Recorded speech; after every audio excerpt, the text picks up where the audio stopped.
Testing, testing, 1, 2, 3. Testing, testing, 1, 2, 3. Testing, 1, 2. Testing, 1, 2, 3. Hey there, hi there, ho there, hey there, everybody. Hi there, everybody, ho there, everybody. Yeah, it's me again, Ralph Hayes Jr., RHJunior Reality Check, coming to you live over the internet. That marvelous system of tubes featuring the boob tube known as YouTube, and wherein I am broadcasting my thoughts, feelings, rants, maudlin meanderings, and bizarre Tourette's syndrome-like thoughts, whilst I play various random audio. They took my favorite list out. They took my playlist out. Popular playlist. Son of a gun, they took away my favorite playlist and I can't.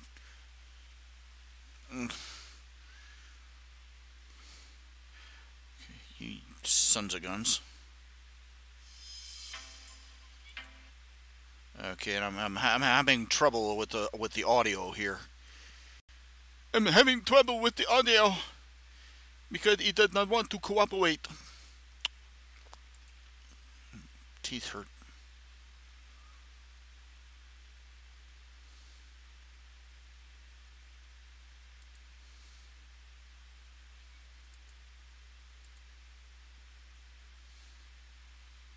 Testing, testing, 1, 2, 3. Testing, testing, 1, 2, 3. Yippee-ki, yippee-yi, yippee-yi-yay, yippee-yi-yi-yo, yippee-yi-yi-yo, yippee-yi-yi-yay, yippee-yi-yi, yippee-yi-yo. Oi!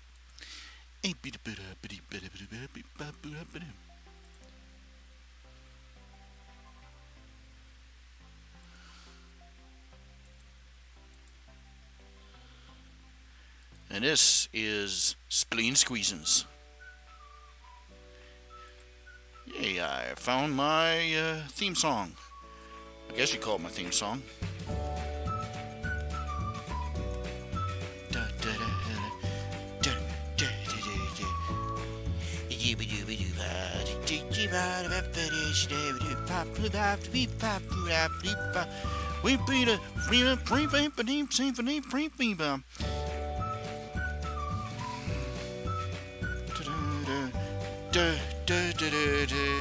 Okay, I managed to get a comic strip up.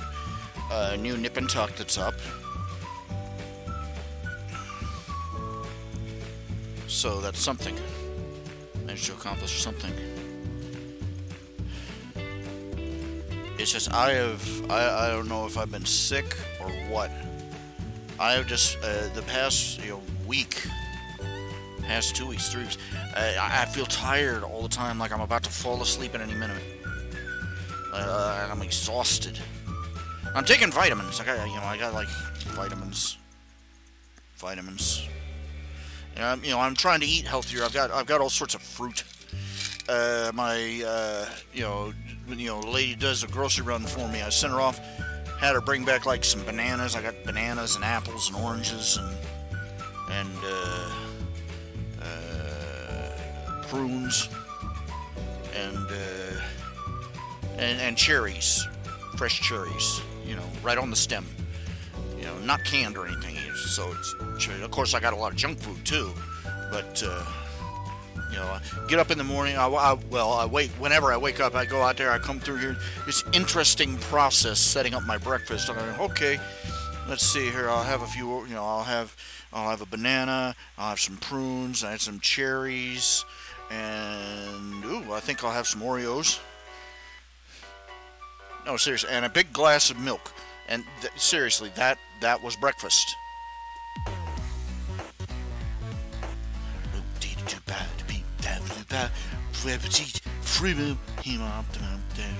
That's a pretty good list.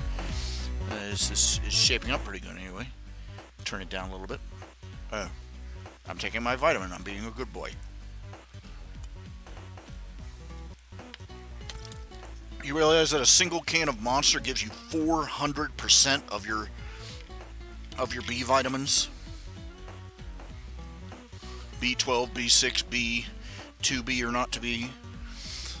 I'm looking at this. I'm going, why don't they just go ahead and throw a little vitamin C in there while they're at it? I mean, you know, hit all the bases. Now, I know that the energy drinks were originally sober-up drinks. That's where they started. That's how they all started. They were a homebrew invention to, you know, massive amounts of caffeine and taurine and ginkgo and ginseng and a ton of B vitamins. Because, you know, B vitamins will, you know, they won't really cure a hangover, but they'll get you on your feet. Way better than coffee will. You know, help purge your system out and all that other good stuff. But then everybody started drinking them, whether they were, you know, they were living the rock style life. That's where they came up with the rock star energy drink. You're living the rock star lifestyle, which is basically a way of saying you woke up this morning in a chemically induced coma. But there you have it. I'm just thinking, you know, Monster Energy, everybody's got all these doomsayers out there. Oh, it'll kill people, and, you know, you use too much of it. Yeah, well, I would start off, first of all, 1 can of Monster is 2 servings. So, why don't they make small cans? They don't do that. Red Bull does it. But Monster, which is better, if you ask me, it's got more more B vitamins, and, you know, it's a better blend and everything. And you get more to drink, so you're getting more hydrated. You know, it's the size. You know, 1 can of Monster is the size of 2 cans of any regular soda, almost. Or at least the size of 2 of them little stubby cans that they're trying to make popular again. But anyway, I'm like, you know, just divide the cans in half. Well, what's the problem with that? You know, what you know, is if they're really worried about people drinking too much of the stuff, I don't know. It's me. What can I say? Anthrazo Warrior 3.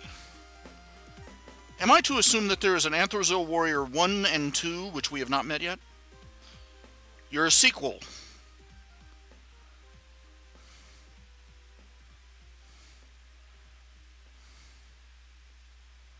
You're a sequel. You're Anthrazo Warrior number 3. Michael Bay made you, didn't he? Yeah.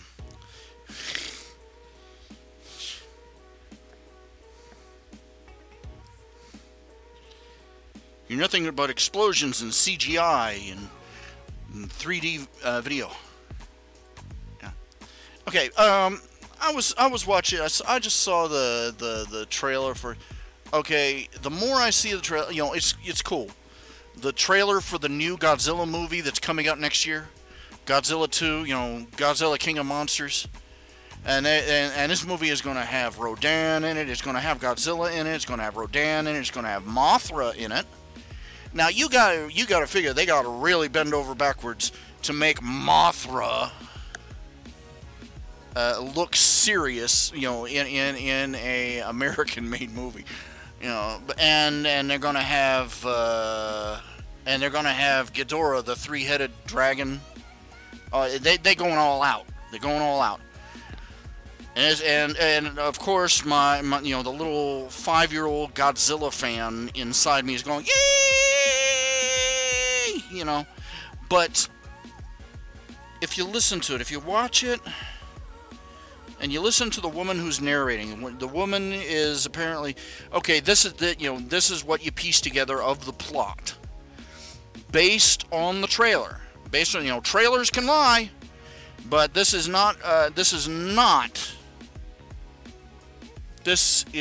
really not enthusing me,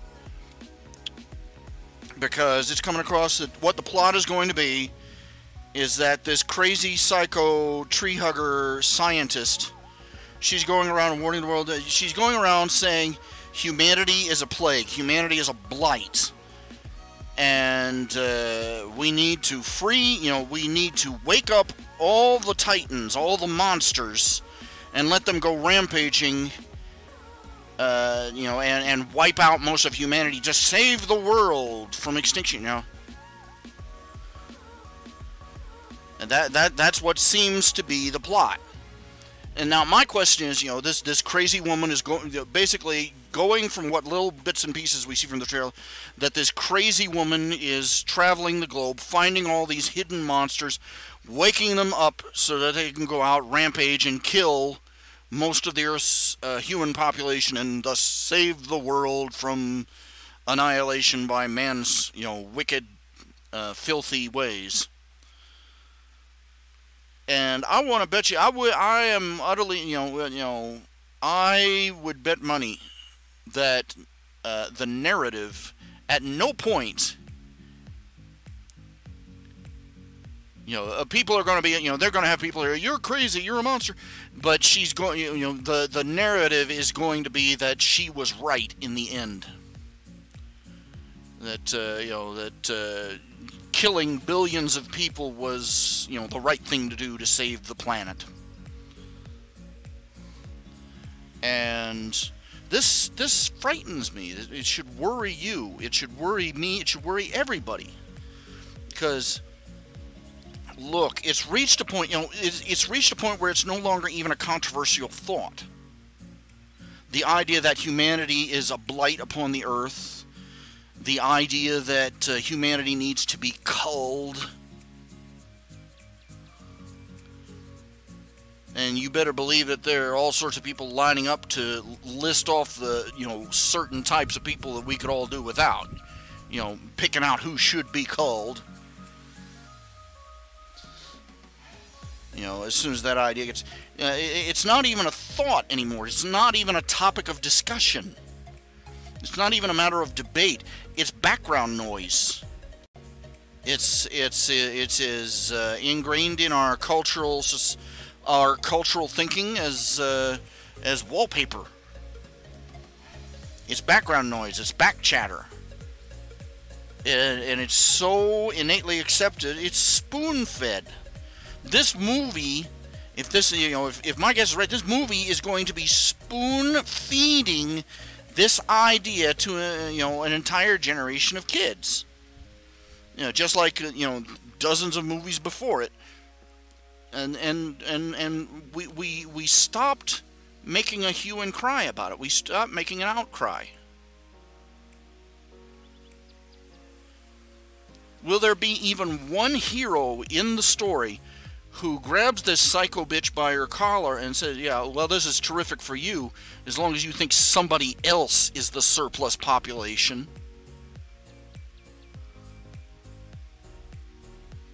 That's the way it always goes. It's always, these people who talk about how humanity needs to be culled, everybody else is the surplus population. They're one of the precious few who should be saved. You'll find some real crazy fanatics out there, way out on the end of the limb, way out on the end of the branch, who will willingly throw themselves in the mouth of the volcano to appease the volcano god themselves, but they're far and few between. The majority of it is deplorable bitches like this so-called scientist in the movie, who go around rounding up other people to be martyrs for the cause. That's how Muslims work. That's how the Muslims work. They go out and they find these mullahs and imams. They go out and they find people who are just living in a crap hole life, and tell them how if they go out and blow themselves up and kill a few Jews in the process, that Allah will give them free booze and poontang for the rest of eternity. And so these people, Allahu Akbar, kaboom.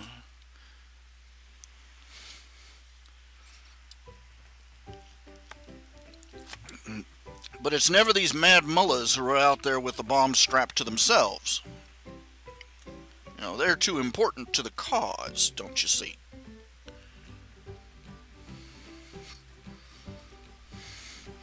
It's the fundamental difference between fundamental difference between Christianity and Islam was summed up by an American of all people. Not exactly the most pious and soft-spoken of individuals.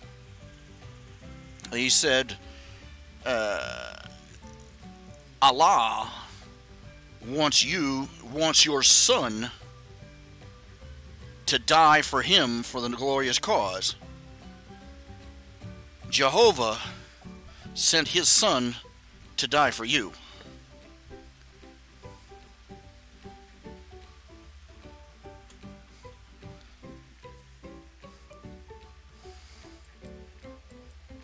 There are so many things that in our society that are just that they're like filler, artificial ingredient. They're added to everything. They're not even spoon-fed to people anymore. They're like monosodium glutamate added to everything. You know, artificial filler. And everybody guzzles it down without even thinking about it. And they'll burp it back up on cue.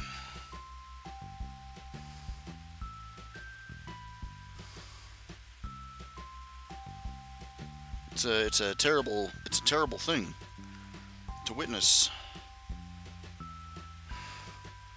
Every generation is convinced that theirs is the last. Especially when you're, in a Christian community, every generation is convinced that this is the generation where Christ will return.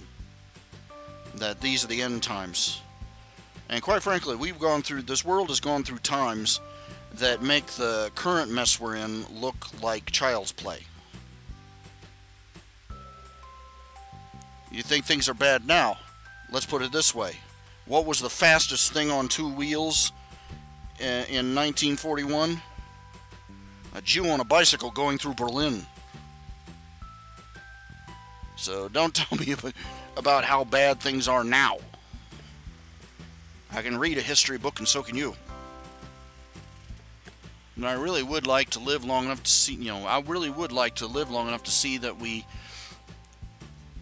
turn the tide back a little bit. Turn the clock back just a little bit.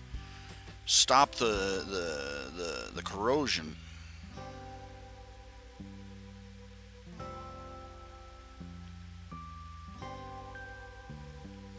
Don't ever mistake me for saying, things have been worse. Doesn't mean that things, are as good as they could be. You know what I'm saying?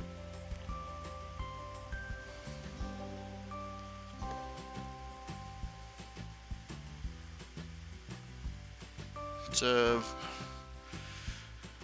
oh my.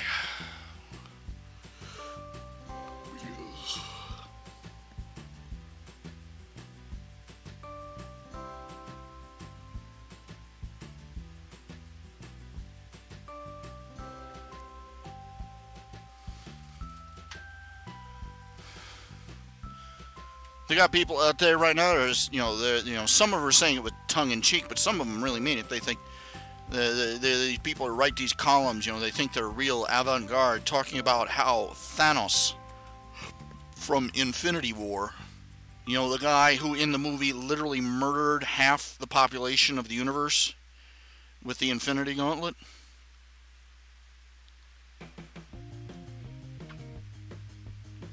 They're going on about how he was, I saw one column, the secret hero of the Avengers movie. What is wrong with people?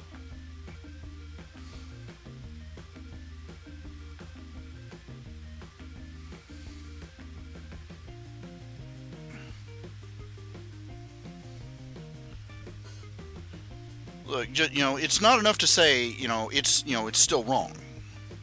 You have to question the premise, too. Any type of rationalization that people come up with, you have to attack it.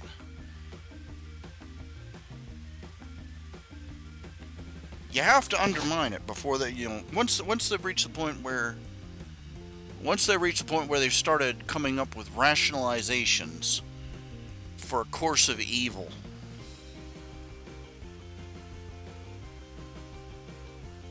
Going, but it's wrong, isn't going to stop them. If that would stop them, it would have stopped them before they even started speculating. You have to point out, this is still wrong, and it's not only wrong, it doesn't work. This is one of the things these people they rationalize it by saying, it was wrong, it was terrible, it was evil, but it was necessary, and it saved the day and it made things work. And no, it didn't. No, it didn't.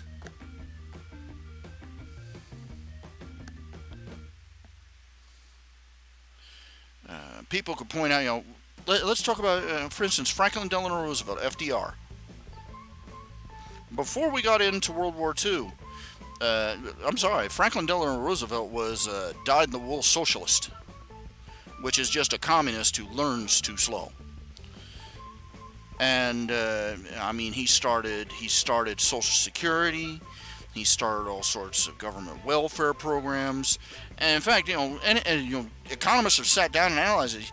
His actions actually prolonged the Great Depression, made it worse, because he was taking money out of the economy and giving it away to people to do nonsense, do-nothing jobs. Roads to nowhere and bridges to nothing.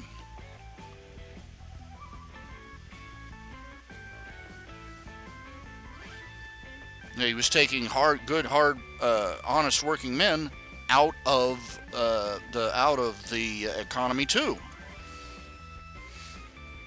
He was destroying America. But people will go around, they point out, this is wrong. You're taking money from people who work and giving it to people who don't. You're taking money from people who are doing something that is productive and giving it to people who are doing, just busy work. They're not accomplishing it. You're starting all these welfare programs. They're handout programs. This is wrong. They said, well, but it worked. And they don't realize, no, it didn't.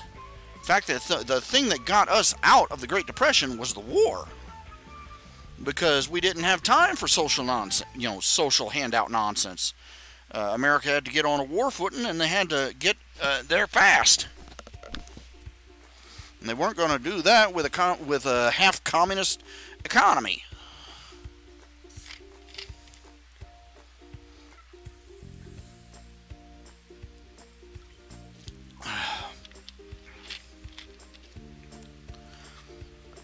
You don't get it.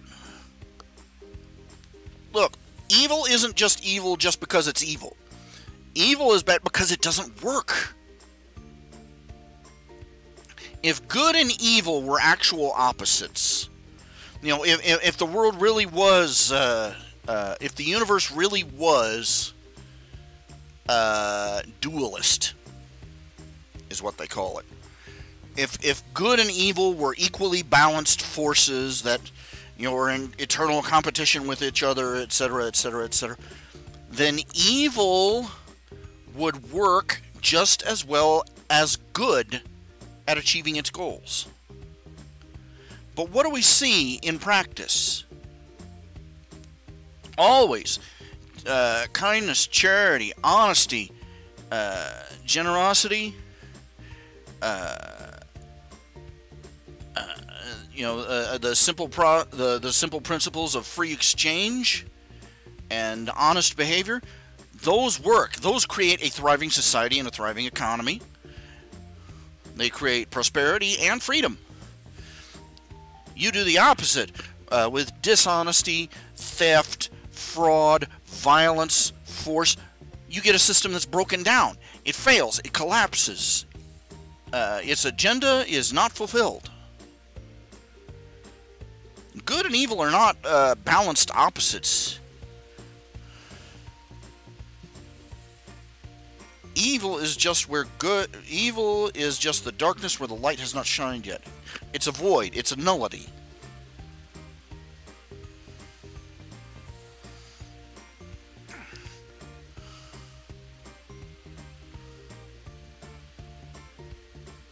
It's human nature to think in terms of You know, we think of darkness, for instance, we think of darkness or cold as being substantial, as being forces in their own right, as being substances in their own right. We don't realize dark is just a blank space where the rays of light have not shone. Cold is just a place where the energy of warmth has not reached. But we perceive them as opposite and existential.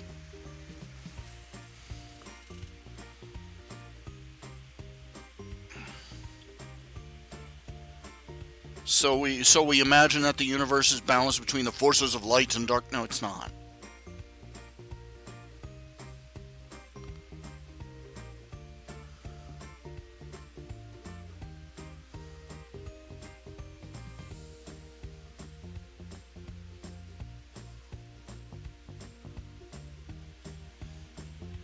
So there you have it. You know, but we've got a lot of people who believe that you know, it was evil, but it worked, so that was okay. No.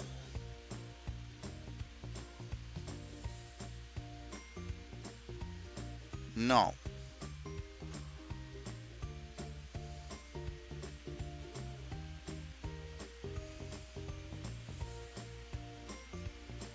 I used to be a church-going man. Once I got out of my parents' home, you know, my attendance just dropped almost to zero, and then it dropped off completely when you know, now I'm shut-in, so I don't attend. You know, even if I did have a church I went to, I wouldn't be able to attend. And I'd really like to turn that around someday, somehow. It's not good to be alone. It's not good for a Christian to be alone, especially, you know, being out of church for so long.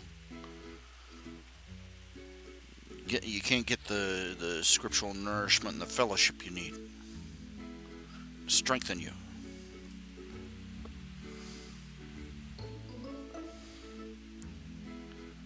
But I'm gonna, you know, I would be a much better exhorter if I was a more faithful Christian, and you know, and had more fellowship with a church body. You know, you can't limp along on your own. Nobody does. Okay, I haven't. They haven't cashed the check yet. The IRS, they haven't cashed the first check I sent yet. I wanted to wait until it got cashed before I sent them the next payment, just to make sure nothing got, you know, wonky. So let me see here. Let me check. I checked earlier today. It hadn't been cashed yet. The landlord cashed hers.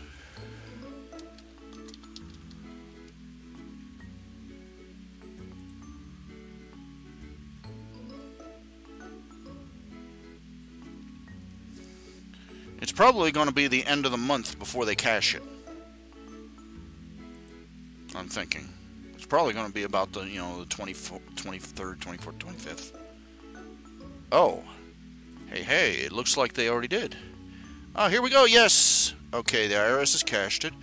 Good, that I can run off copies of the photographs of the canceled checks and send those into that government office, blah blah blah blah blah blah blah. And then I'm going to send them some more money. Yay.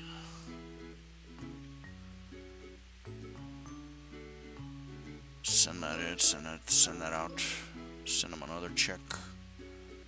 Or I could just, you know, try and pay it online.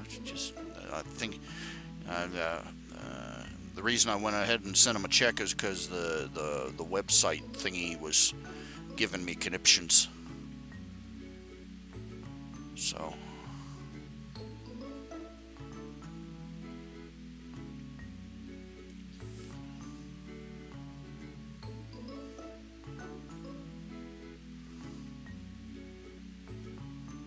yeah, excellent. Everything's looking good. I may even have a few $100s left over.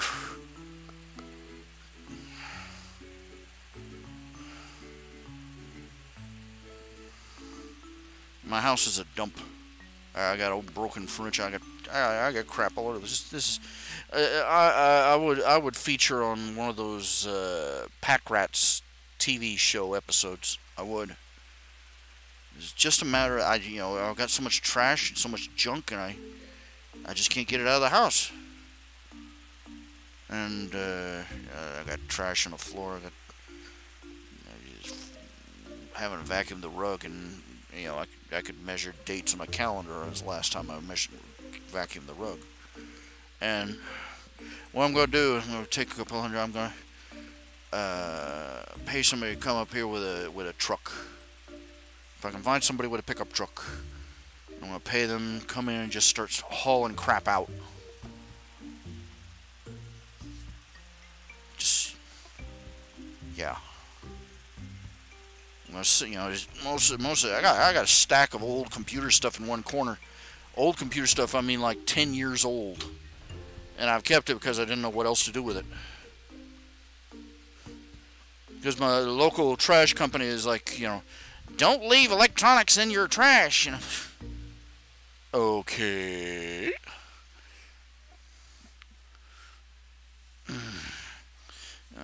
Let's see if I can keep the ball rolling. Well.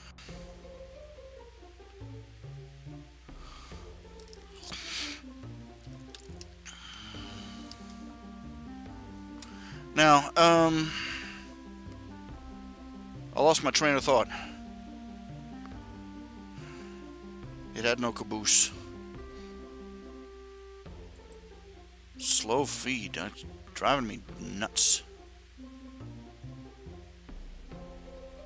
Well, it's real crap. Garbage.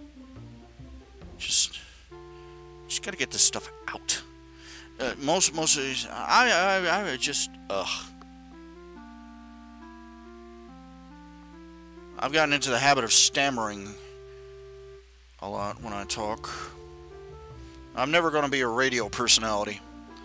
I've got a great face for radio. Discuss. What was I looking for? I forgot. Forums. Okay, forums.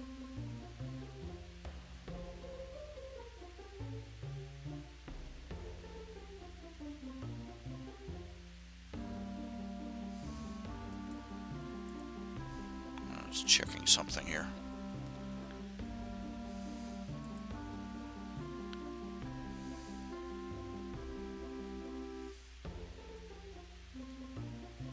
Now, it's disappointing in this, everybody talks about, Wolverine. Even the fans, even Wolverine's fans are complaining. He appears in literally every comic. No reason, he'll just show up one day. I'm like, why? Okay, everybody tells you, one of the things they talk about Wolverine is the best there is at what he does. The best there is at what he does. I would question that. Look, what do you see anytime Wolverine appears anywhere? He's getting his ass kicked. He's getting, he's grievously injured. And bleeding, he needs that healing factor because he's a klutz, he's a yutz. He's getting torn to pieces when a better superhero wouldn't get hurt at all. I mean, he's Wolverine. He doesn't know when to duck.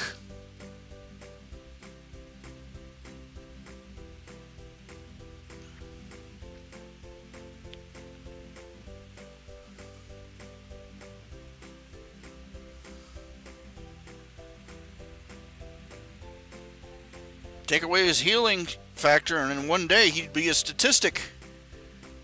Because he's not smart enough to know to get out of the way of moving traffic.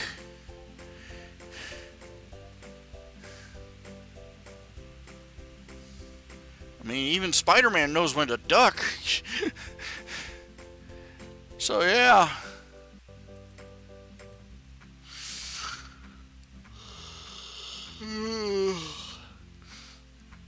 Well, regardless, I'm just going to find somebody. I'm not going to waste a lot of time trying to dig somebody out of nowhere.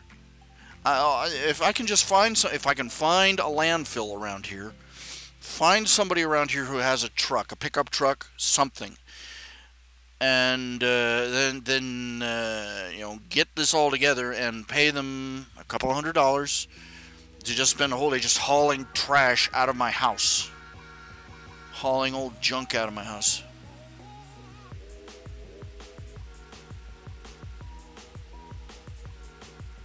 Bags and bags of trash.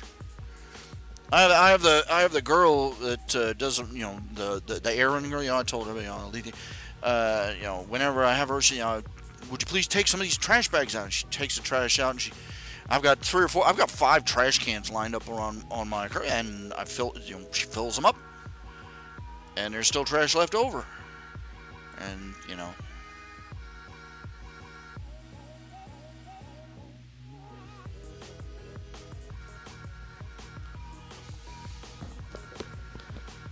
Oh my.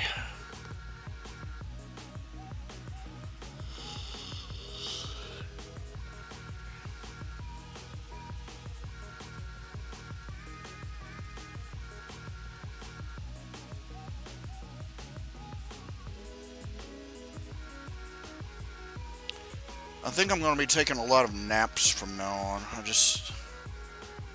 I'm always run down anymore. I'm just getting old, I guess.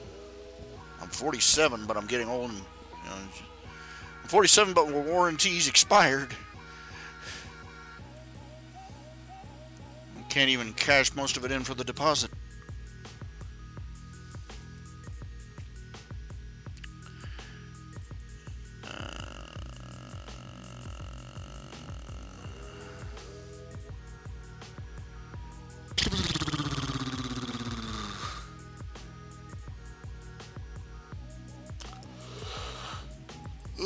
Alright, does anybody have any questions? Anything they'd like to suggest? Anything they'd like to ask?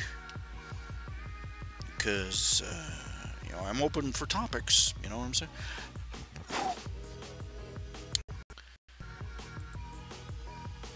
Okay, I ended up downloading Discord.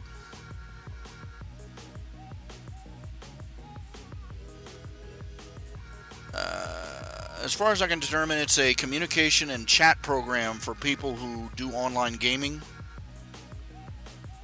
Hey, look, up until a week ago, the only Discord I knew about was the one who chased little pastel-colored unicorns all over the place and made their lives miserable. But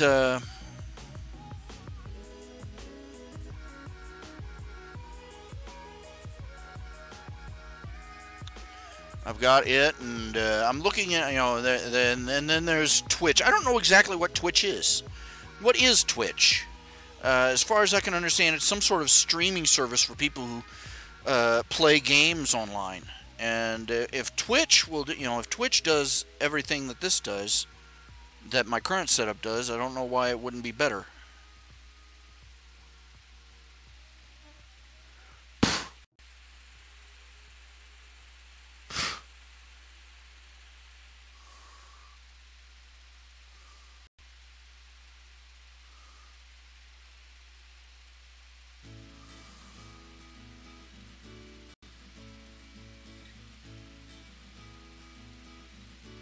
Yeah. I don't know if it all depends on whether Twitch would be better or worse than the setup I've got. Right now, okay. This setup that I've got going on right now, okay, I have got OBS,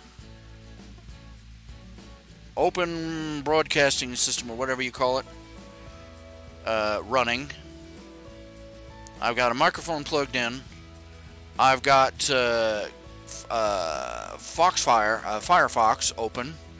I've got 2 different windows open into YouTube. One of them is open so that I can monitor the chat room and the video as it's coming out at your end, and the other is so that I can play this music. It's the YouTube audio library. So that's got to be sucking up bandwidth like crazy.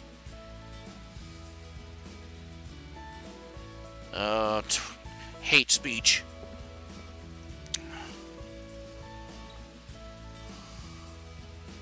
Oh, hate speech regulation. Good grief. Well, there you go. You know.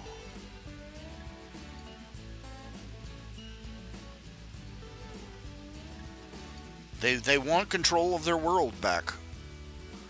All the leftists and the godless socialists and all these people who are determined to turn this place into Sodom and Gomorrah. They want the control of their world back.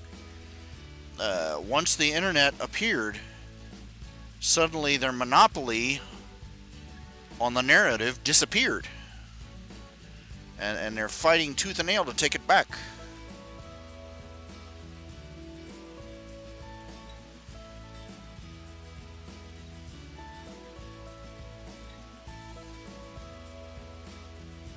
That's the thing about it. You say things like that, it sounds like the sort of thing a nutcase would say. The problem is that nutcases say things that sound like something a sane person would say. Think about that. Nobody wants to analyze what somebody is actually saying. They want to take shortcuts. He sounds like he wears a tinfoil hat. Switch the channel. Later, the guy in the tinfoil hat turns out to be the one that's right.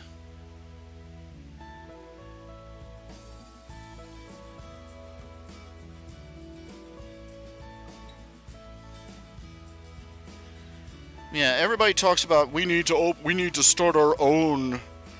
You know, yeah, that worked great for Bender too, didn't it? I'm gonna make my own system with blackjack and hookers. You know, no, it's not going to happen that way.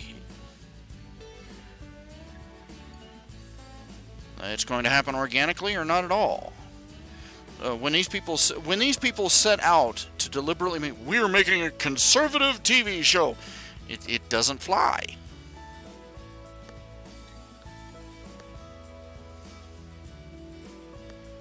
And not because they're being oppressed or silenced or anything. It's just not very good.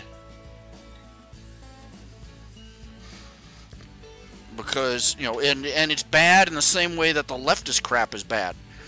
They're focusing too much on the message and not enough on making the show actually good.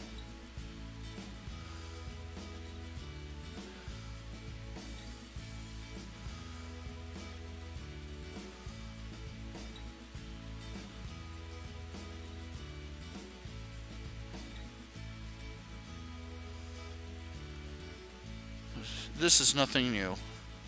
This is nothing new.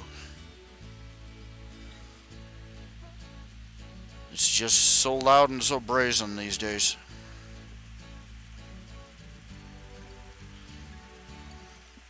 Not exactly what you call an easily winnable fight.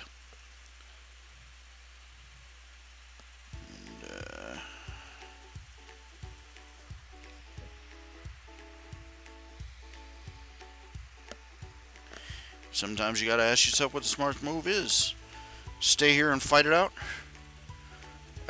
Retreat into the hills. You know, sit up on a hilltop and with a bucket of popcorn and watch the city burn. You know.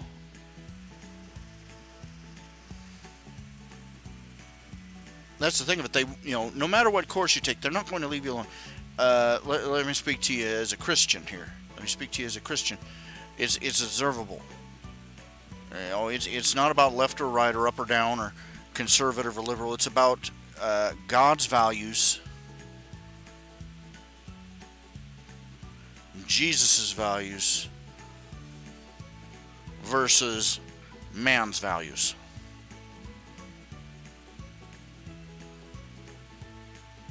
Man always wants to go off and do his own thing. And there are a few handfuls of people, Christians, born-again believers, who want to do things God's way, or as best as they can. We're only human. We fail at things. But we want to. We want to do things the way God intended, to the best of our understanding.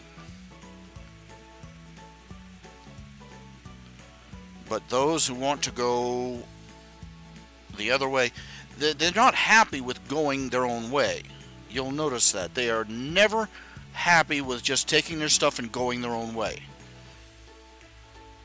It's not enough that they want to take their ball and go home. They want to take your bat and their they want to take their ball and take your bat and glove with them. Their way or no way at all. Christians, at least, will accept that belief has to be a choice, and will accept that there are people who are going to go off and do their own, do their own thing, do the wrong thing, and really we can't stop them without resorting to violence or force, and that's not the way that God wants us to do things. So we have to sit and watch while they run off and destroy themselves. But they're not content with destroying themselves. They want to take everybody else down with them. Jeff Foxworthy observed this. He said, a Republican sees a TV show he doesn't like, he changes the channel. A Democrat sees a TV show he doesn't like, he goes out of his way to get the guy pulled off the air. A Republican doesn't like a gun, he doesn't buy a gun. A Democrat doesn't like a gun, he wants to get the cops to go into everybody else's house and take all the guns by force.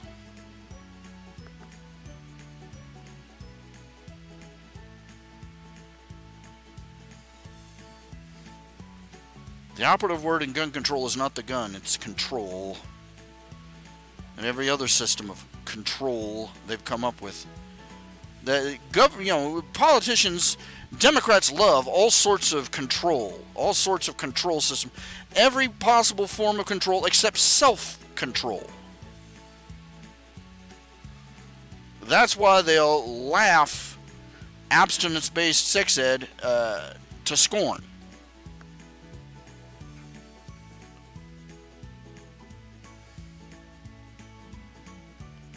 And they'll misrepresent it too. They'll try and pretend that, oh, these abstinence, they think that if you wish real hard, you won't get pregnant. Look, abstinence-based education, sex education, they teach them all the ins and outs and all the plumbing and so forth, condoms and pills. But what abstinence-based educators do that the others don't is that they tell the kids honestly. Yeah, condoms will help prevent you from getting pregnant and might help keep you from getting a disease, but they will fail, and cataclysmically.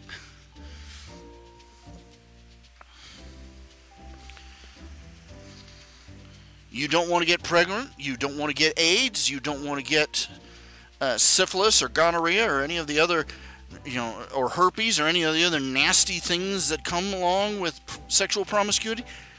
Don't have sex. If you're not married, if you're not willing to commit yourself to one person, to a husband or to a wife, and for the rest of your life, you're not ready for sex, because all in one package. You know what I'm saying?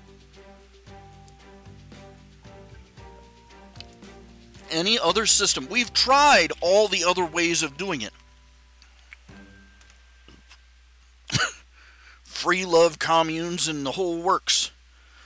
And it's been tried over and over again over thousands and thousands of years, and the same result all the time. It causes suffering, misery, pain, and death.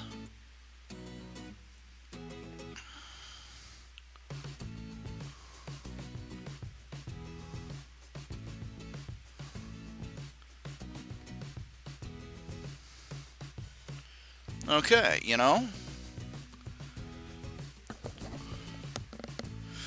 there was one woman. I read her book. She's one of the advocates of abstinence first sex ed. Look, it's basic biology. It's going to come up in a health textbook or in a biology textbook naturally. So it's going to be part of the curriculum, and it should be taught right. But she points out, when she would talk to these kids, one of the most frequent questions she got from young girls, from teenage girls, wasn't any questions about how they could, about condoms or IUDs or any of the other claptrap that they talk about. the, the most frequent question she got from these girls was, how do I tell him I don't want sex? And, you know, and not lose him. Our culture has taught them that they have no right to say no. That's what quote unquote safe sex did. It took away a huge part of the moral authority the girl had to saying no. You know, before this, a girl could say, no, I don't want to risk getting pregnant. No, I don't want to risk getting a disease. No.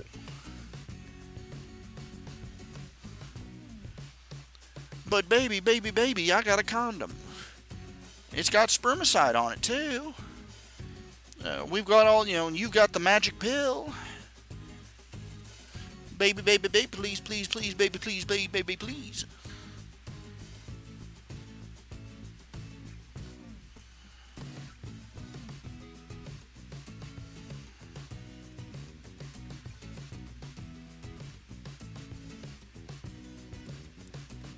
And, you know, the sex ed is always, you know, they teach values-free sex ed. We don't teach them, you know, we don't teach them, you know, any moral principles. We don't give them any puritanical ideas about right and wrong about sex. We just show them the, you know, how to avoid getting. Great. Now they have no, you know, they've been told that there's no moral or ethical issue with it, and that, you know, if they're worried about it, they're just being squeamish. And so now the girls are going, how the hell do we say no? Because they've not been given any tools to do so.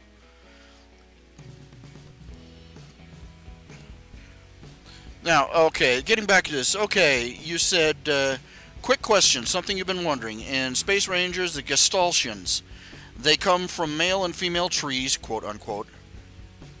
Actually, the male and female tree, they're more like sea anemones.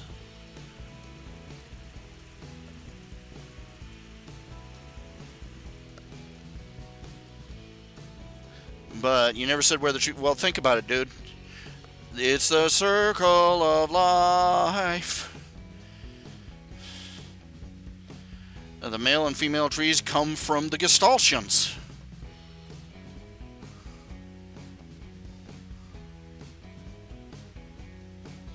They make an egg. They put it in, you know, they put it in in the sea, in the ocean bed where they keep, their trees and begin the cycle anew, you know.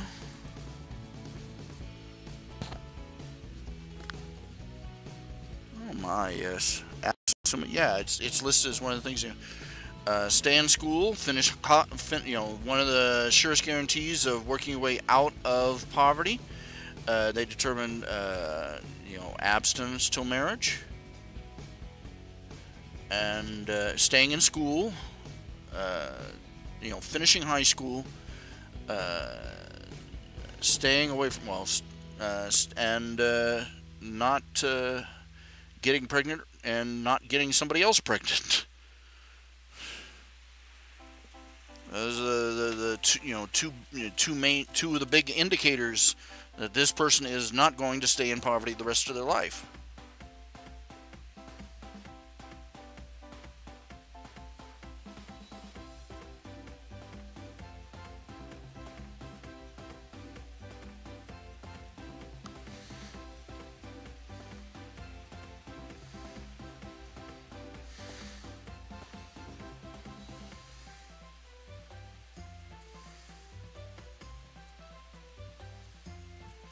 Have you ever seen those gun buyback programs? I knew of a couple, several guys. I've known this. Several groups of guys have gotten together and done this. They go out, they get a bunch of their crappy, really crappy, rusted pieces of junk guns, pile them up, take them to these gun buyback programs, get a few $100s. Then they take the few $100s, go out and buy a new gun, a nicer one. There's one guy, he started making fake guns out of pipe, out of lead pipe and carve pieces of 2x4.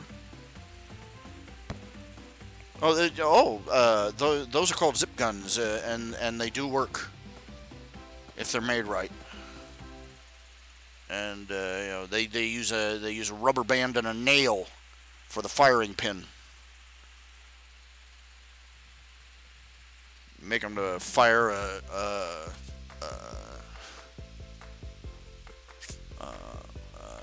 anything from a 22 bullet to a shotgun shell.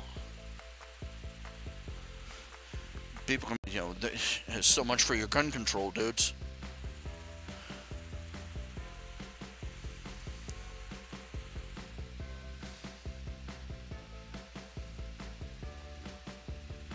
Anyway, a guy, this guy would make a bunch of cheap flip zip guns up,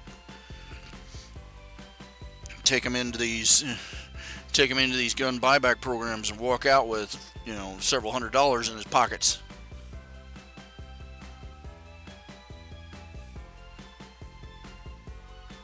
Oh my! I swear. The only thing that saves us from the malevolence of the government is the stupidity of the people in the government.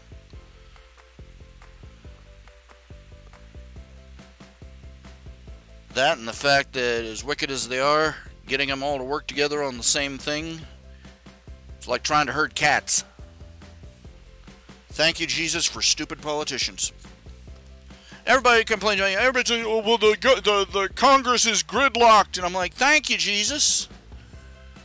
They're not going to be passing any more stupid laws for a few weeks. That's one of the fundamental problems with the American constitutional system. We have a great system for making laws. We do not have such a great system for getting bad laws revoked.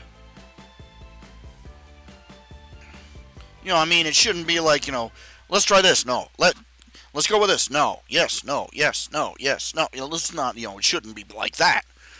But we have laws on the books that are over 100 years old. They're just moronic. And there's no way, and it's just too much trouble to drag them out into the sunlight and say, come on, can we get this revoked? This is why I say one of the things we should have added to the Constitution, among other things I think they should have added to the Constitution, is that any law below a certain level, below, say, below the level of constitutional laws or amendments, a law should be required to have a sunset provision. That is to say, any law below the level of the Constitution should be required to have a given date when it expires. And two, any new law, you have a congressman, writes up a new bill, he should be required, before a law is, this is the second change I would make, before a law is even considered by Congress, the congressman who wrote it has to take it back to his home state, his home constituency, show it to the people, and get a petition going. He should be required to get a petition of a certain percentage, of names from his district before he can submit his bill to Congress for consideration as a law. And that means any expired law, they can't just, run that back through the revolving doors. If the law expires, he has to take it right. Whoever wants to bring that law back has to take it back to his home state, his home constituency, and show it to the people and get a petition with a minimum number of signatures before he can take it back and submit it for being voted over and all that other stuff again.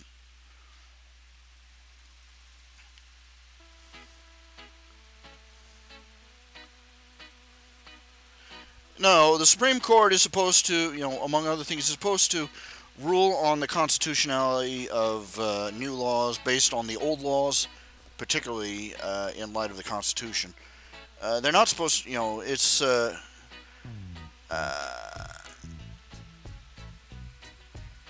you know, they are not very good at trimming back the excess, so to speak. They instead they tend to take those laws and use them as precedents for new decisions.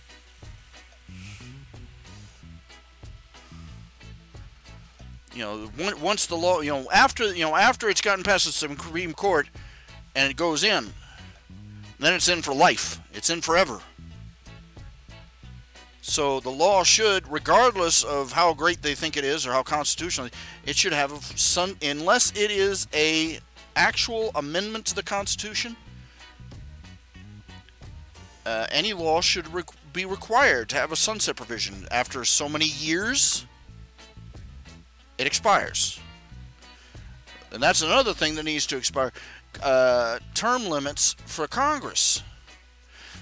Now, originally, if you look back there, if the original Constitution, originally, well, basically put, if we went with the original way they picked out congressmen and senators, we would have approximately 10 times the number of Congress critters running around in Washington, D.C. Minimum. They based it on population back then, and then they realized how fast their country was growing, and so they added a few zeros. I'm not so sure that would be a bad thing. If we went back to the original, every, one senator for one congressman for every so many thousand state citizens. We'd have a Congress. We'd have a Capitol building the size of the Astrodome, but you'd have a lot fewer politicians,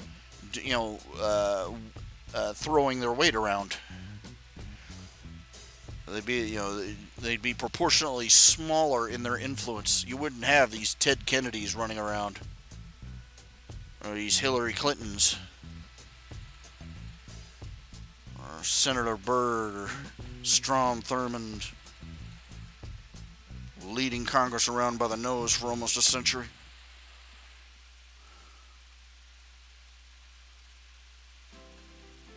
Oh, we could never get those reforms in through Congress. Not with the government we have now. You'd be asking to. It'd be the same as asking them to take a vote for a pay cut. Not going to happen. They're not going to vote themselves less money, and they're not going to vote themselves less power. And they're certainly not going to provide people with the education they need to overthrow them.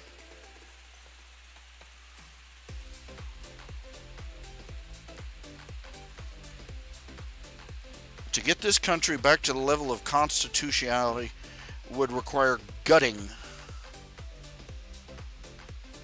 hundreds, maybe even thousands of government bureaucracies that are cluttering up the horizon with their unconstitutional presence. Alcohol, tobacco, and firearms should be the name of a convenience store, not a government office.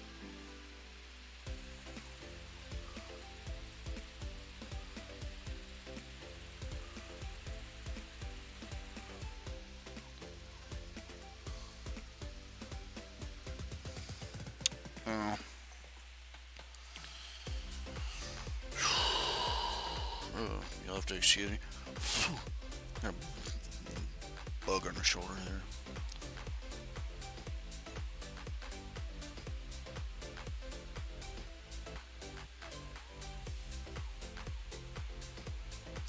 I'm feeling tired. It's been only an hour and I'm already just tuckered out.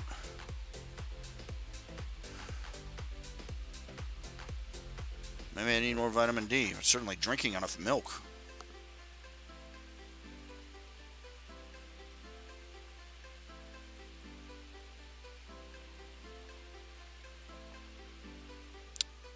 But,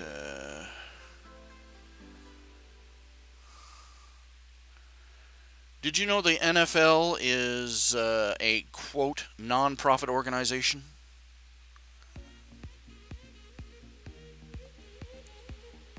Every day brings a new surprise as to why we haven't lynched our representatives yet.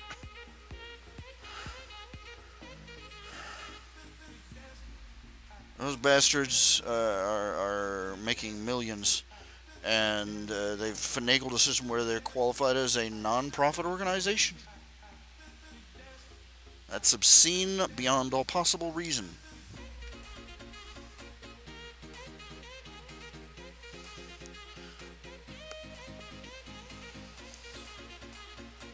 Partially government subsidized to boot, if I remember correctly. It's just madness.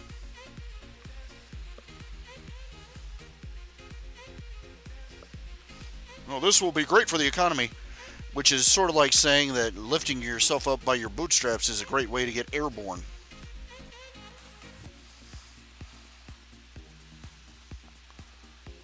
Nobody gets it. Nobody understands. Nobody wants to. Nobody wants to believe. Nobody wants to believe how bad it's gotten.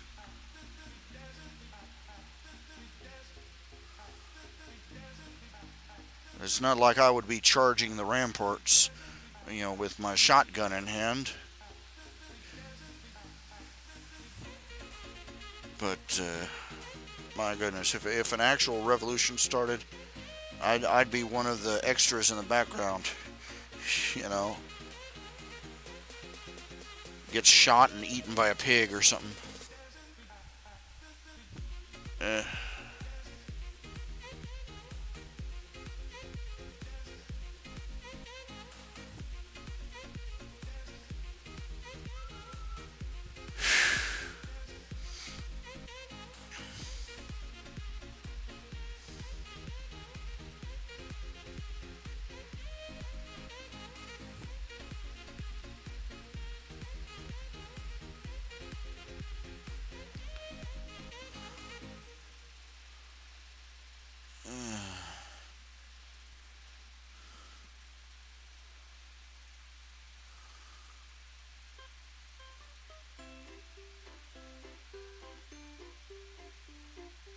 Oh my. We got handfuls of people in the government who are trying to row uphill, trying to row against the stream, trying to set things right.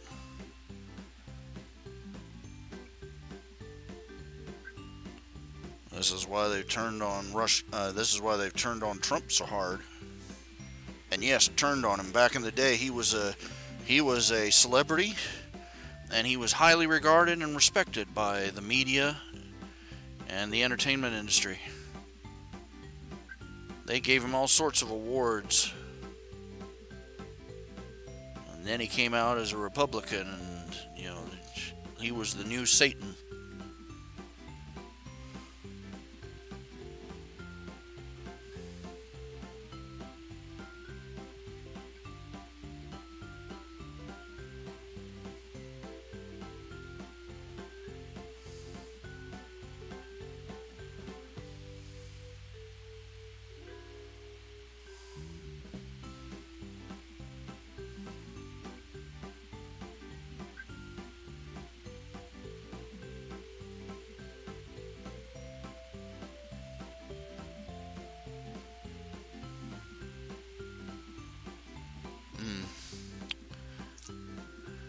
Yeah, I'm still streaming, trying to, just running out of steam fast.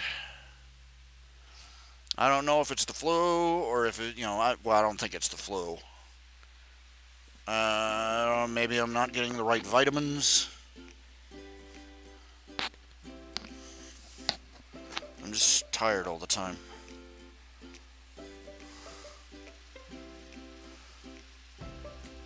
I took a nap earlier today.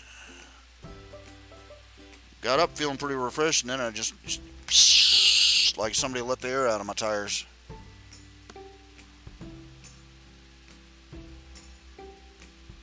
It's disgruntling. I'm not the kind of guy who stays gruntled for long.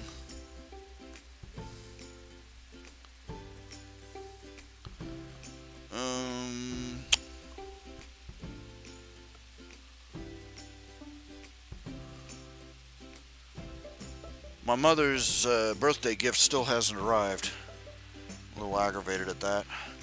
Supposed to arrive sometime between, the 23rd of this. It's supposed to arrive at her place sometime between the 23rd of this month and the 10th of next month. It's a don't say nothing. Don't tell nobody. Nobody tell. It's supposed to be a surprise. It's a big box of Japanese candy. You know, all sorts of different kinds. I was going to send her, like a little box of chocolates or something. I thought that's kind of boring. I thought, here's something new. Let's try this. Give her something interesting. Something to talk about, something to try. If it ever gets there, I checked in with Amazon. It's they shipped it out on the 7th, and it's supposed to arrive sometime between. So there you go. Shadow hunt, I've tried to force myself to stay awake. You know what happens? After a while, I wake up and I'm literally hanging sideways off my seat. The only reason I don't fall off my seat is because my butt and my gut and my legs are so heavy that I can't fall off. I'm a human weeble. I wake up and my head is literally hanging upside down. I'm looking at the underside of my desk. Well, what the heck? Oh, I fell asleep again. No. If your body tells you you're tired, it means something's wrong. Whether that's, not enough sleep, or, not enough sleep, not enough vitamins, number of other conditions. But, most likely it's just, I am 47 years old. I am not in very good shape, but and I have not been in a habit of getting regular sleep. And also my bed, it could seriously stand a new mattress and new springs, frame, well, basically I could stand a new bed.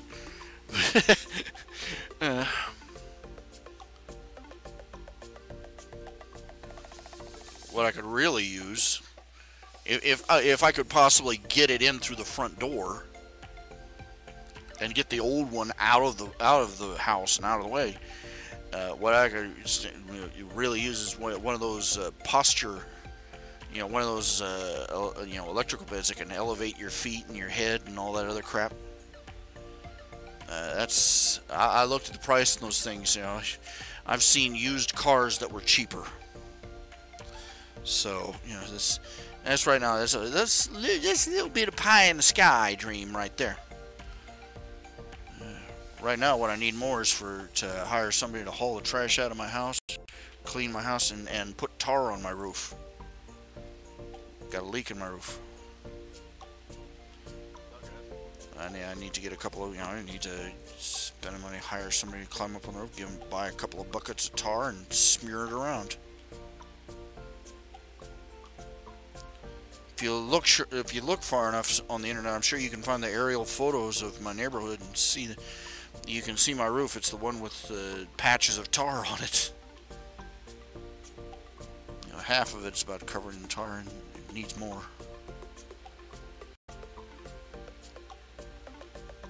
If I was like crazy rich, I don't know. I don't think I would. If I was, crazy rich, if somebody, if somehow I ended up like winning the lotto, or, well, I don't play the lotto, so I'm not going to win it. If somebody just showed up one day and said, "Congratulations, we picked you out of the blue to have $1 million or so, and here you go," and I would, well, I don't think I would get an actual house. I'm not sure if I would get an actual house. I might get a new trailer. I might get an RV. I don't know. One of those great big truck, bus-sized ones. I don't know. Maybe if I found a nice little cottage someplace, 1 story, up above the floodplain.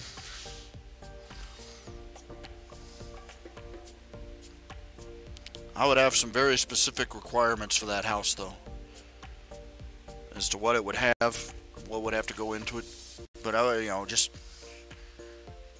sometimes I think, I'd probably be better off just to get a brand new double wide.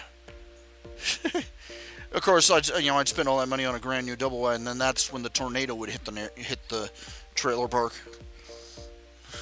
Magnetic attraction to plastic flamingos,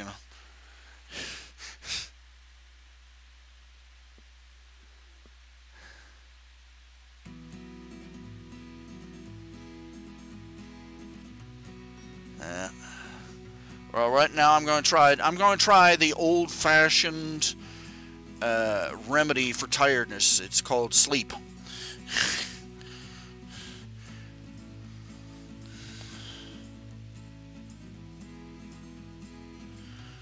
I'm probably going to end up. I'm going to,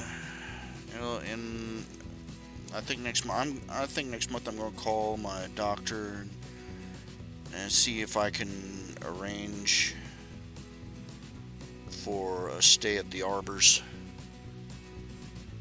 for therapy, just so I can get my legs reduced down to normal or close to normal. This is gone beyond ridiculous, and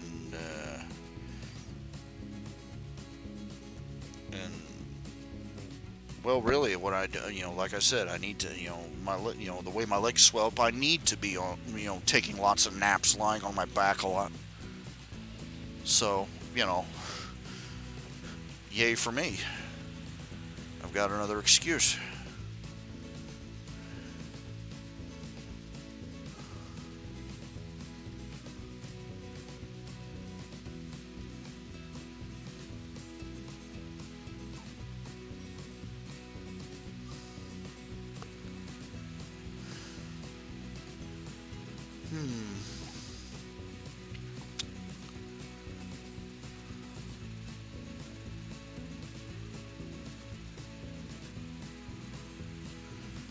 As to the current Tales of the Questor, a little bit of spoiler. It's not going to go as well for Quentin as you think it would.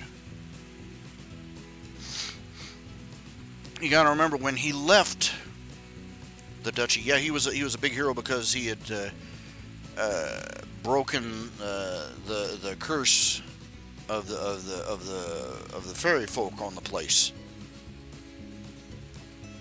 Well, the problem is that once the fairy were gone, other problems cropped up too.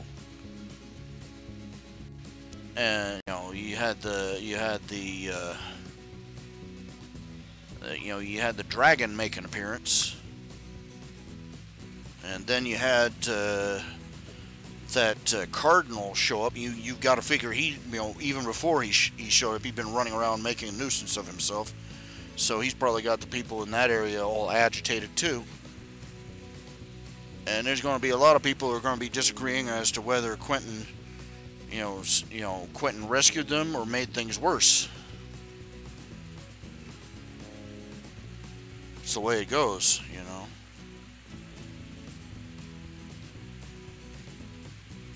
You solve a terrible evil, and then because everything isn't peaches and cream afterwards, people dump on you. Why did you bring this misery down on our heads?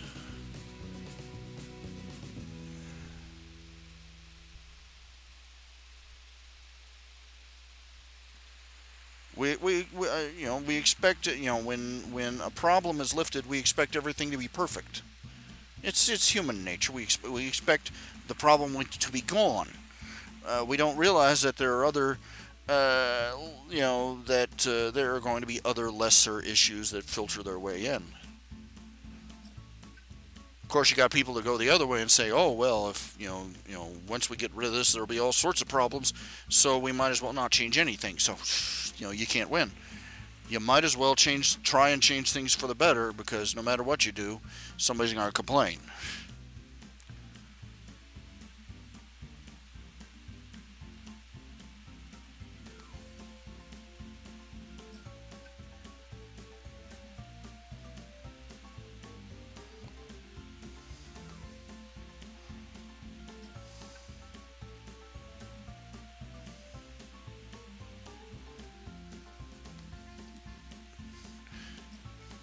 Even when you do something that's perfectly right and perfectly good thing, uh, sometimes there's a trade-off.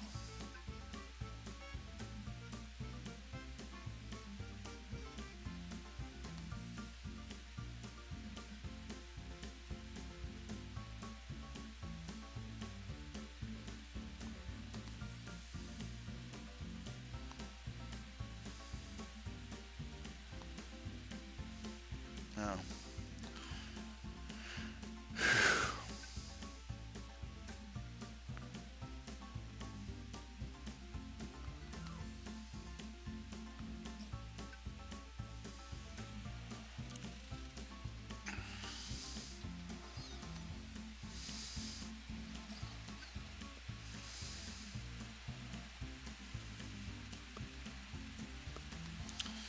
and they say one of the rules of writing is you get your character, you chase them up a tree, and chuck rocks at them.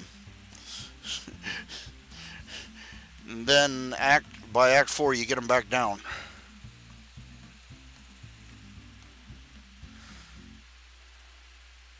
But still, it's Quentin. Quentin is living his life. He has good things happen to him. He has bad things happen to him, and nothing comes out 100% pure anything.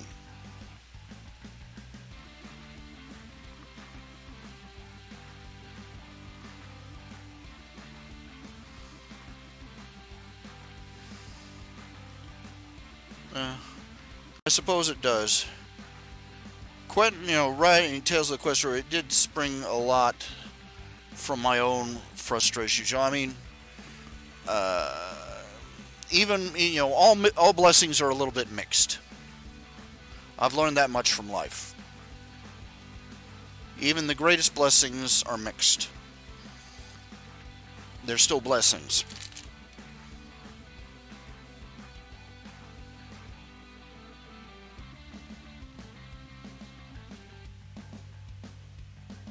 I'm still proud of Tales of the. I'm still proud of Space Ranger. Not for the same reasons. I think I tackled some pretty important issues with Quinn as well. Through the sci-fi story, I poked a lot of fun at people's favorite franchises, but I also hit some heavy topics in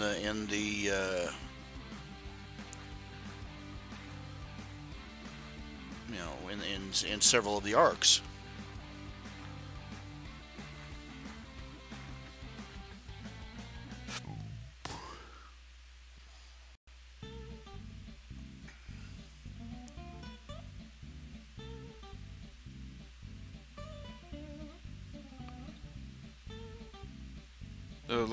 They hit on the Prime Directive, hit on that. It all boils down to that people people think that if you can't do it 100% perfect, then you shouldn't do anything at all.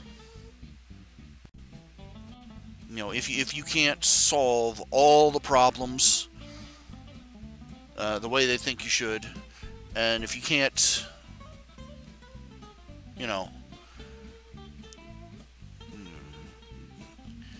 I thought you said you fixed everything. I did, but there's still going to be other problems,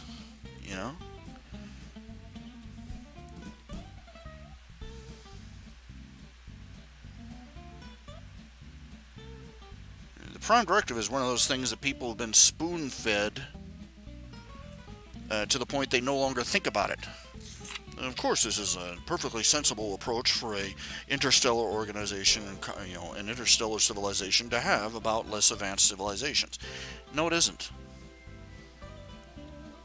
You can either accept that people in a less advanced civilization are just as human as you and have just as many rights as you and deserve to survive just as much as you do, or you treat them and regard them as less than human. There's no middle ground. There's no compromise there. There's none possible. And for the sake of your own soul, you have to treat somebody, treating somebody else because they live in a more primitive society as if they were now. We've got people in the real world that do that. Did you know that the guy who first proposed the idea of a Yellowstone National Park, he wanted to turn it into a nature preserve for Indians? He wanted to round up all the Indians, stick them in Yellowstone, put a big fence around, and let them live out their lives as literally Stone Age barbarians for the amusement and edification of the rest of civilization. And there are people who look at the tribes down in the Amazon, and they don't want anybody to go in and help them. That a missionary flies over, sees the smoke of 1,000 campfires, and goes, there are people out there that need to be reached, for the gospel and for the sake of humanity. The humanitarian need. These people are living in squalor and poverty and barbarism and lost without Christ, most of all. And the rest, and there are people in the rest of civilization who are going, no. You don't want to spoil their, pristine, natural, perfect, natural, wonderful, uncomplicated, noble, savage lifestyle. And so these people are out there living, a grand old age of 40 and dying when they cut their foot on a rock and it gets infected from some fish gunk that they stepped in.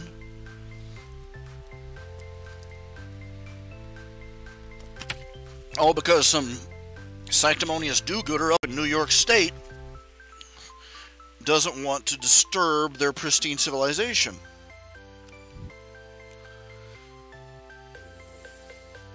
So yeah, it's kind of an important issue.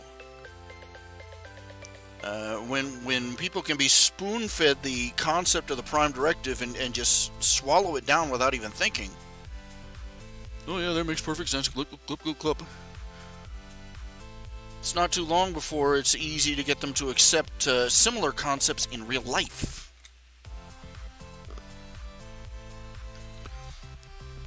And then the working the coldest equation, the story arc of the coldest. I'm proud of that. Because I've noticed all these stories they write about where people have to make a horrible decision, and they have to compromise their morals and ethics in order to save the ship or save the planet or save or whatever. They all have one thing in common: a single word: contrived. And you confront them with the fact that this isn't. There's a dozen different ways that he could get out of this situation without having to, kill the 5-year-old child who has sneaked aboard his ship. And they come in and they come out with all sorts of new things that they have to stack up on top of it to say, you can't win. They don't want to believe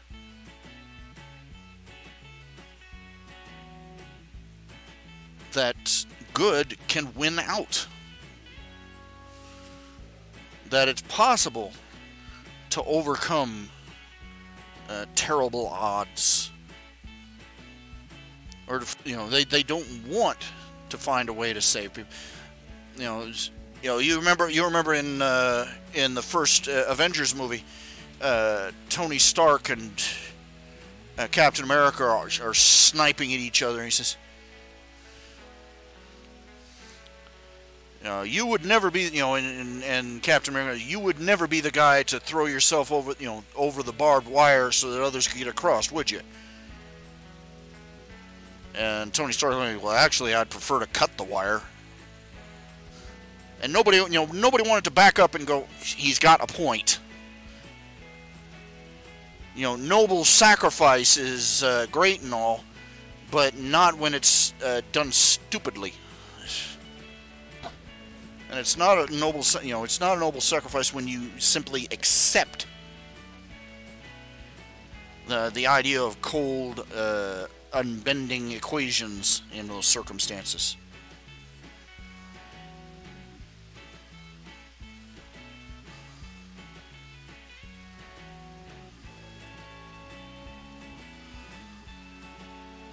Yeah, it's difficult. Not too difficult. What you mean by too difficult is impossible. It's not impossible. It's just that people have come up with a lot of excuses for not trying.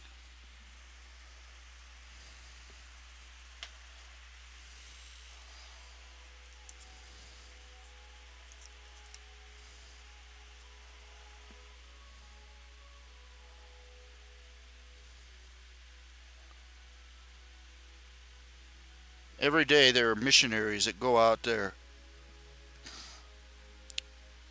There are two group of men that went down the Congo. They were murdered brutally. Two young men missionaries, both of them married. They went down there. They wanted to bring the gospel to these people. They were murdered, stabbed to death with spears. You know what happened? Their widows teamed up and went out there out down the river to where those tribes were and started a mission. They brought the gospel to those people. Don't you dare tell me it's too hard.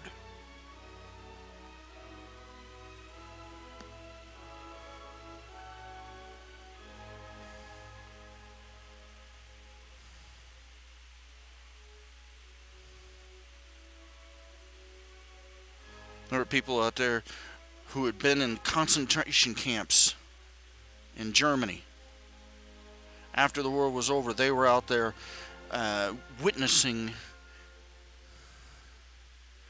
and caring for new converts who had been Nazis before and had been running the concentration camps.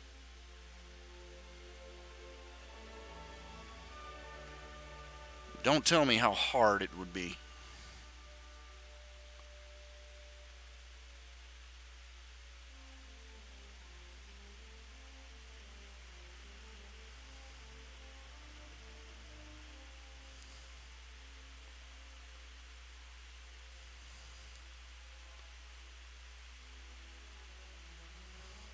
Everybody talks about Dr. Livingston. You remember Dr. Livingston?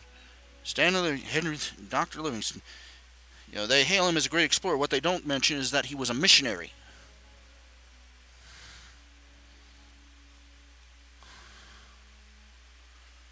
He didn't just open these people to the new world. He didn't just open these people to the modern world. He opened them to the gospel.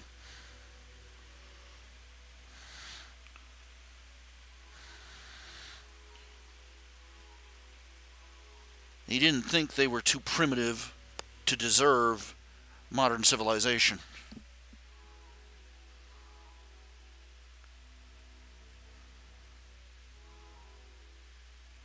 Human beings are a lot more resilient than these people want to believe.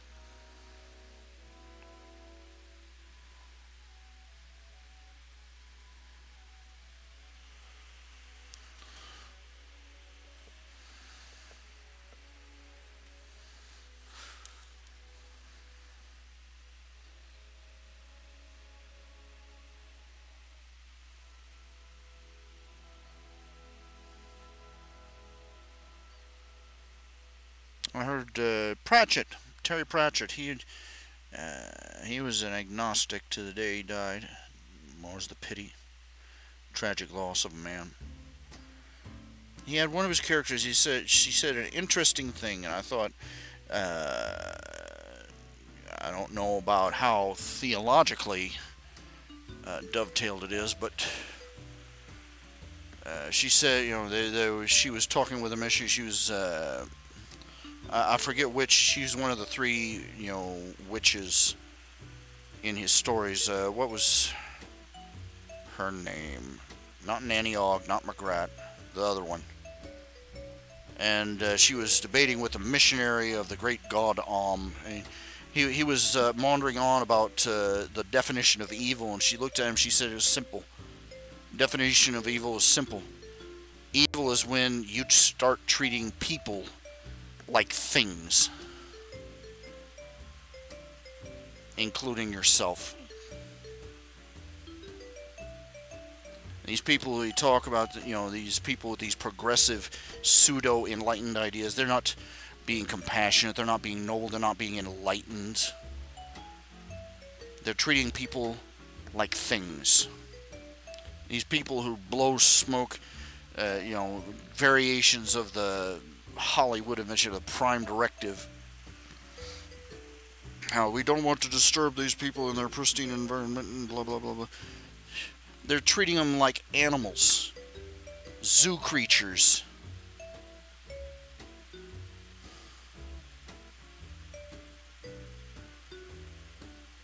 Here, for 50 cents, you can chuck peanuts at them.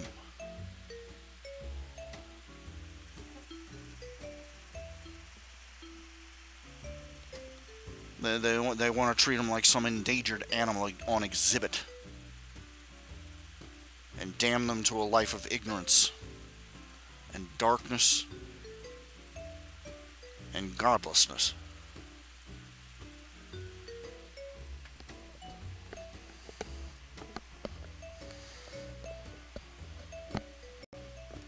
Back when the world was still sane, missionaries were regarded with respect for going and bringing not only civilization but salvation to people lost out in the jungles for thousands of years.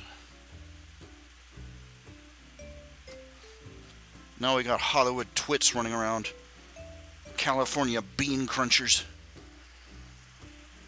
who are upset that the missionaries might disturb the native art, you know, the native people's, you know, tribal macrame traditions or something.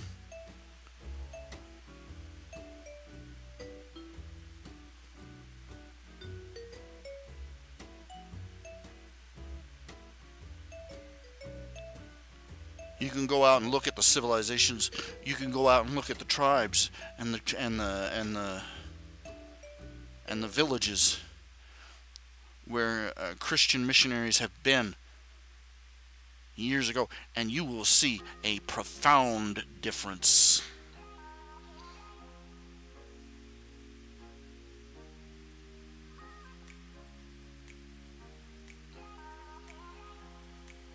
Too many people willing to leave other people living in darkness. Don't be those people. Don't be one of those people who think that humanity is a disease that needs to be cured, or an infestation that needs to be culled.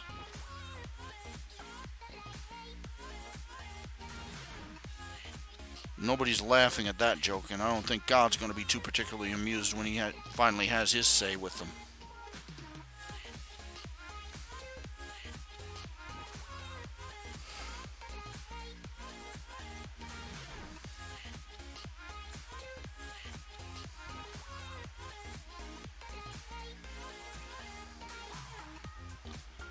Life and freedom are precious, and when our society stopped regarding those things as an absolute,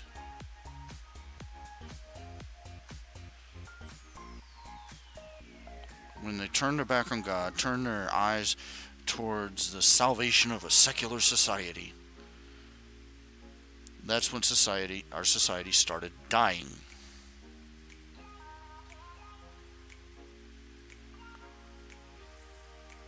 Because we were without compass, sail, or rudder.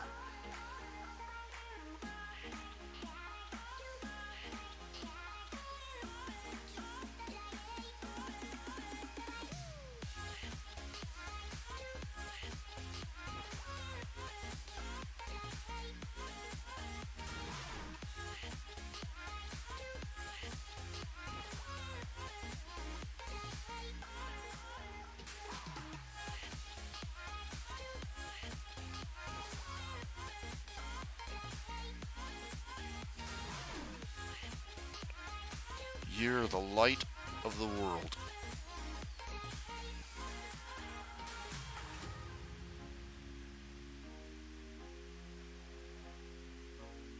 But we become ashamed of that light.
What is this?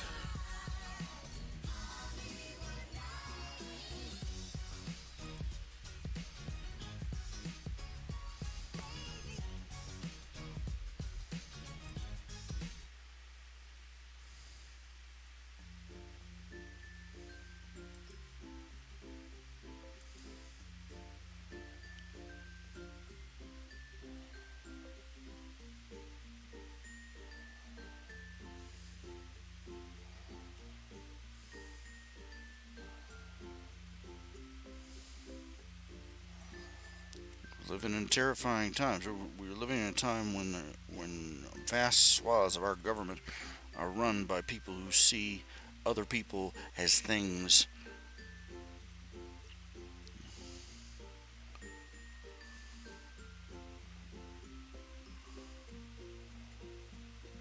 Votes to manipulate.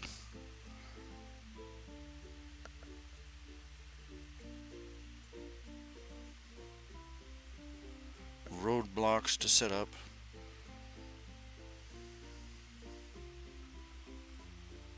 Cannon fodder to deploy. Strawmen to prop up.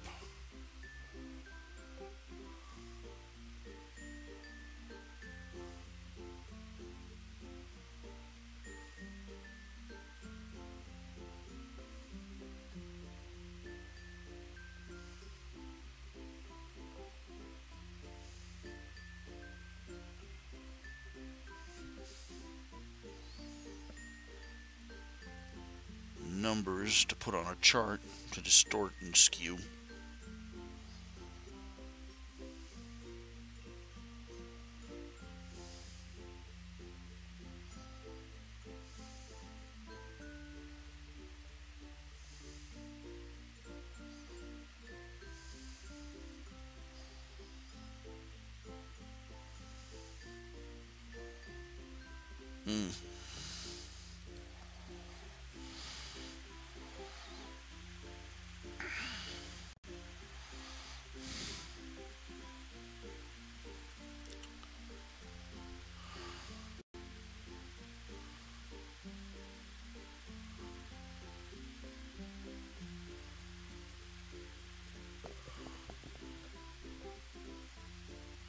They're people, not goldfish in a bowl.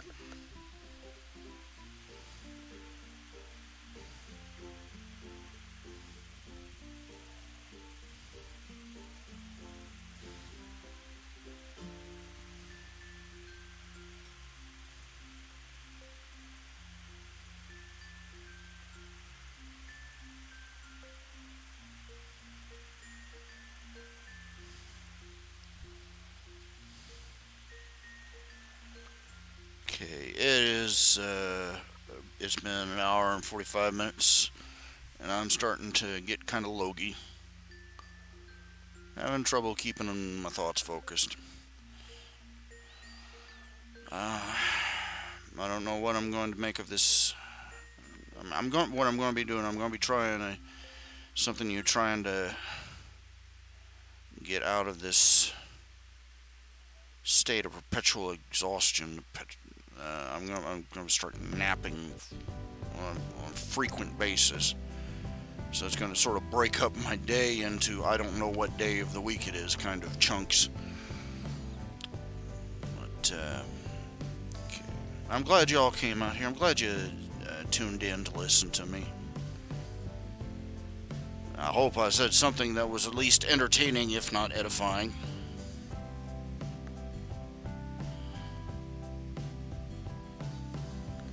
I'm going to go ahead and go now. Y'all take care of yourselves. I will see you all sometime in the future. Y'all take care. Bye-bye.